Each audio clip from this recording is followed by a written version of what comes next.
আসলে যে কথাটি বলতে চাচ্ছি, উনার দোষটা উনি ইশরাকের উপরে বা নগরবাসীর উপর চাপিয়ে দিচ্ছে, এটা কোনোভাবেই মেনে নেওয়া যায় না। গতকালকে আমাদের জনতার মেয়র নগরপিতা ইশরাক হোসেন কি বলে দিয়েছে যে জনগণের সেবা নিশ্চিতের লক্ষ্যে আজকে ৭৫টি ওয়ার্ডে ৭৫টি যে ওয়ার্ড কমিশনার যে সচিব আছে সেই সচিবদের সাথে উনি বৈঠক করবেন।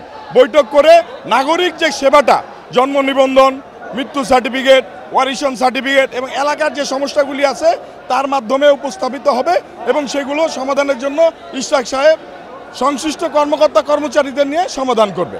আমাদের বক্তব্য হলো, যখন সময় ছিল তখন তারা কি করেছে, তখন কেন এই স্টেটমেন্ট দিল না? কোর্ট যখন রায় দিয়েছে, এটা কার কারণে এই সময়টা ক্ষেপণ হয়েছে এবং কি কারণে হয়েছে, আমরা এর সুষ্ঠু তদন্ত সাপেক্ষে বিচার চাই। আমরা ঢাকাবাসী মনে করি যে ঢাকাবাসীর জনগণের রায়ের মাধ্যমে ইশরাক মেয়র হয়েছে এবং যদি কোনো কারণে এই গাফিলতি যাদের কারণে হয়েছে, যারা এর বিরুদ্ধে ষড়যন্ত্র করেছে কোর্টের রায়ের বিরুদ্ধে, তাদের প্রত্যেকের বিচার হওয়া উচিত এবং অচিরে এই ঢাকাবাসীর দাবির মুখে ইশরাকের হাতেই এই ঢাকার নগর ভবন বুঝিয়ে দেওয়া উচিত বলে আমরা মনে করি।